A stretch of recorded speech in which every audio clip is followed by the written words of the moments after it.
کہ کیا کوئی اللہ کو بھی دھوکہ دے سکتا ہے؟ کافروں کا بھی، مکہ کے مشرک بھی یہ نہیں مانتے تھے کہ کوئی اللہ کو دھوکہ دے سکتا ہے۔ مدینہ کے یہود بھی، کیونکہ حضرت عیسیٰ، حضرت موسیٰ نبیوں کو ماننے والے تھے، اللہ کو دھوکہ دینے کا تصور وہ بھی نہیں کر سکتے تھے۔ تو پھر یہ کیسے کہا اللہ نے کہ وہ اللہ کو دھوکہ دینا چاہتے ہیں؟ مفسرین کرام نے لکھا حقیقت میں وہ رسول اللہ کو دھوکہ دینا چاہتے ہیں، اور اللہ نے فرما دیا کہ جو میرے رسول کے ساتھ کوئی معاملہ کرے گا وہ ایسے ہوگا جیسے معاملہ خدا کے ساتھ ہو رہا ہے۔ کوئی رسول کو دھوکہ دینے کی کوشش کرے گا، اس کا مطلب یہ ہے کہ وہ خدا کے ساتھ دھوکہ کرنے کی کوشش کر رہا ہے۔ جیسے ادب و محبت کے مظاہر، جو رسول اللہ کا ادب کرے گا گویا اللہ کا ادب کر رہا ہے، جو حضور کا کہنا مانتا ہے وہی اللہ کا کہنا مانتا ہے، جو حضور سے محبت رکھتا ہے وہی اللہ سے محبت رکھتا ہے۔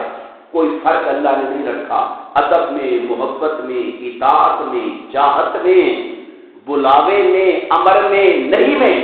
اسی طرح اگر کوئی معاذ اللہ بدبخت حضور کا انکار کرتا ہے، حضور کی بے ادبی کرتا ہے، حضور کے ساتھ تکلیف دیتا ہے، تو خدا حضور کی عزت بڑھانے کے لیے فرماتا ہے یہ معاملہ ان کے ساتھ نہیں، یہ میرے ساتھ ہو رہا ہے۔ لوگوں نے بیعت حضور کے ہاتھ سے کی تھی صلح حدیبیہ میں، اللہ نے کہا ید اللہ فوق ایدیہم، ان کے ہاتھوں پہ اللہ کا ہاتھ ہے، اللہ حضور کے ہاتھ کو اللہ اپنا ہاتھ کرا دیتا ہے۔ ان الذین یبایعونک انما یبایعون اللہ، اے حبیب جو آپ کی بیعت کر رہا ہے وہ صرف آپ کی نہیں کر رہا، وہ اللہ کی بیعت کر رہا ہے۔ حضور سے معاملہ ایسے ہوتا ہے، حضور کا اللہ کا رشتہ ایسے ہے۔ وما رمیت اذ رمیت ولکن اللہ رمی، وہ جو آپ دشمن پہ کنکریاں پھینک رہے تھے وہ آپ نہیں پھینک رہے تھے، وہ اللہ پھینک رہا تھا۔ خدا حضور کے پھینکنے کو بھی اپنا پھینکنا کرا دیتا ہے۔